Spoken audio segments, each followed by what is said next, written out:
Hey there, educators. Welcome. The world of computers can often feel a little bit like magic.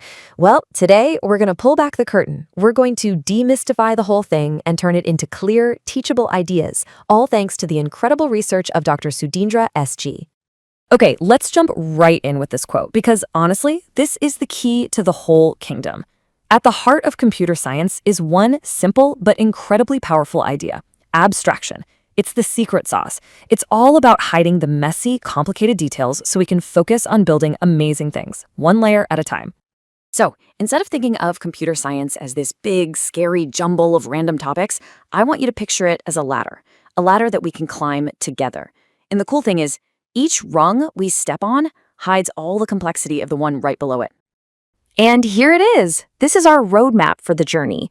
We're going to start at the very bottom, literally with electricity and simple on-off switches.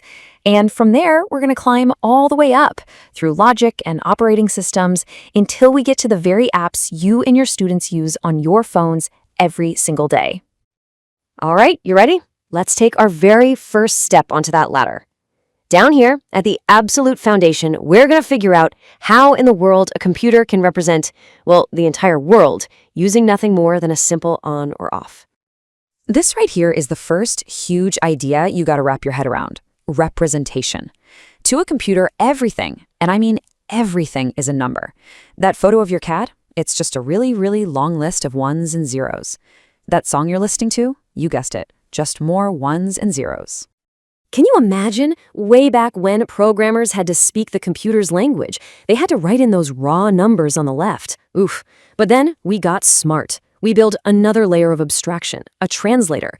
So now we can write something simple like x equals 97, and a compiler does the dirty work of turning it into all those ones and zeros for us.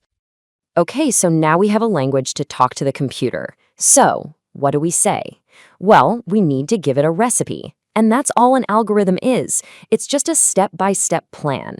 And this is such a fantastic teaching tool. You can have your students physically sort a deck of cards, and boom, they've just run a physical algorithm. All right, so we figured out how to give the machine instructions, but that's kind of a one-way street, isn't it? Let's climb a few more rungs up the ladder and see how the computer talks back to us. And more importantly, how it connects all of us together. And this is another perfect example of abstraction.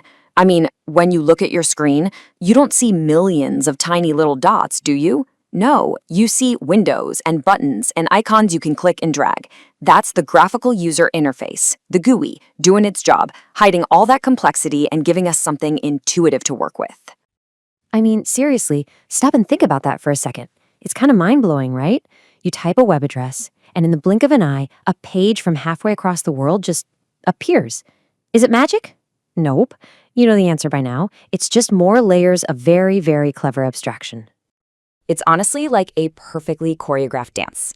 When you type in that address, a whole team of specialists goes to work. First, the DNS acts like the internet's address book to find the right computer. Then TCP comes in and makes sure the connection is rock solid. Then HTTP politely asks for the web page. Each part does its one job perfectly, hiding the complexity from everyone else. Okay, we're getting pretty high up the ladder now, and this is where things get really, really interesting. Because this is the layer where the technology starts to meet us, people. And that means we have to start talking about some really important stuff like trust, safety, and ethics. When you boil it all down, digital security is just a big balancing act between these three goals. You can remember it with the acronym CIA. We want our stuff kept secret, that's confidentiality. We need to know our data is accurate and hasn't been messed with, that's integrity. And we need to get to our stuff when we need it, that's availability. And how do we actually do this?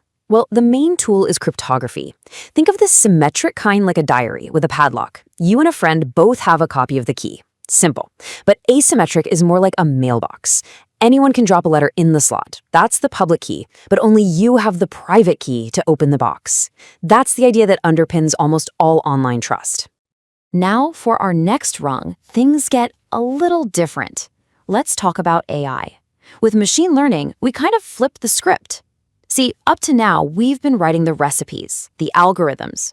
With machine learning, we just show the computer thousands of examples, say pictures of cats, and we let it figure out the rules for what makes a cat a cat.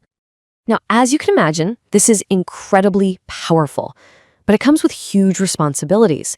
And this is so important for you as educators to discuss with your students. We have to ask these hard questions. Is the AI learning our own biases? Can we even explain how it's making its decisions? These aren't just tech questions anymore. They're human questions. And just like that, we made it. We're at the top of the ladder. Go ahead, take a look down. From up here, what used to look like a scary, confusing mess of wires and code, it starts to look like a clear, understandable landscape. And you know the best part? It's absolutely something you can teach. So what did we learn on our climb? Well, Dr. Gray's research boils it all down to these 10 big ideas. This is the cheat sheet. It's the backbone of the whole field. And you can see how they all connect, all the way from the hardware up to people and ethics. These are the core concepts you can take back to your students, no matter what subject you teach. I just love this. This one sentence. It's our whole journey. It's the entire ladder. It shows how we start with simple on-off switches, and through layer upon layer of abstraction, we build this unbelievably complex, amazing, interconnected world. What an incredible story. And that really brings us to the most important part. The point of all this isn't just for you to understand these ideas. It's to feel empowered and excited to share them with that next generation of thinkers, creators, and problem solvers. So the real question is, where are you gonna start? Thanks so much for climbing the ladder with me today.